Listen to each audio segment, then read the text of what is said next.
I, David Erdos, with poem 28 from The People's Prison. Watch this inner space. As you might have expected or guessed, the tears fell in fear of the familiar word at war with us. Now the lockdown digs deeper, and this time, comrades, it's enforced. I heard a fine of £10,000. Is that right?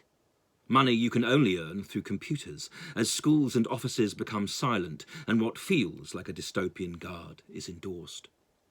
Are nurses falling sick by ward doors with the weight of the worse and the worry, or does each competing jab save them as we wait in line to be junkies for a life-gracing fix to get high, or rather low and subdued in our homes, as the DTs of destiny and truth left by drinking forcefully compete with the shudder that comes from the full ignorance of the why? Why has this happened to us? And how is it mastered? When will full freedom feature, and how do we live, altered so?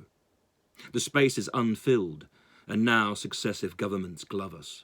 By turning us inside out, the new landscape becomes a country of lounges, bedrooms and kitchens, with literally nowhere else you can go.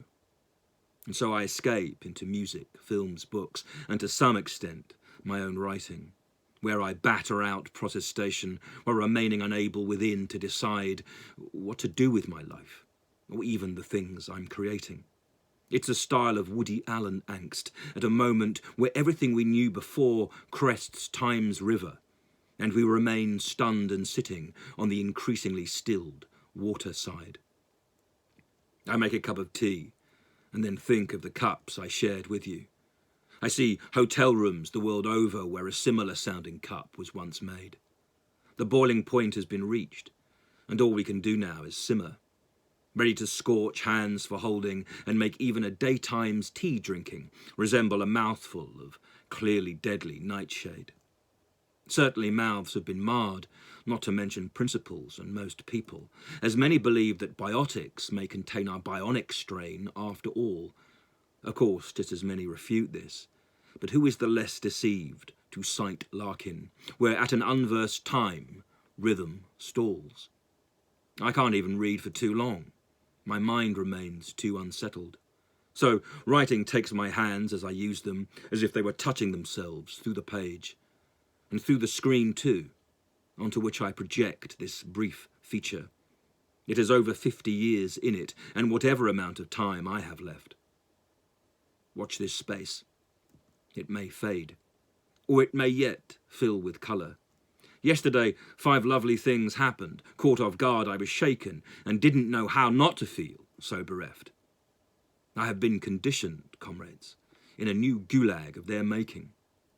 Or was it mine? The bars burn me. Never mind the tea. I fear sun. Or I am more wary, let's say, of where it eventually shines. What place is that? One of abandon, or one that has searchlights at each corner with a uniformed man, dog and gun? And so the inner space, the trapped dream, still defies the glimpsed nightmare. It adapts to fresh absence while its outer shield is soon breached by jab and by joist as we all become medieval, and politics makes us peasants that a further history will soon teach. Our inner space becomes worlds in slow retreat from each other.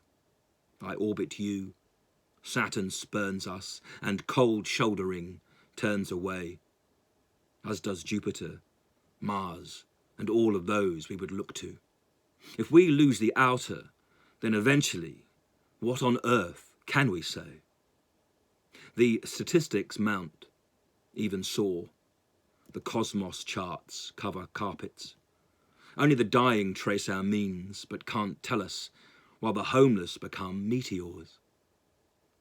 What of them? Who can help or reel them in? The world winters.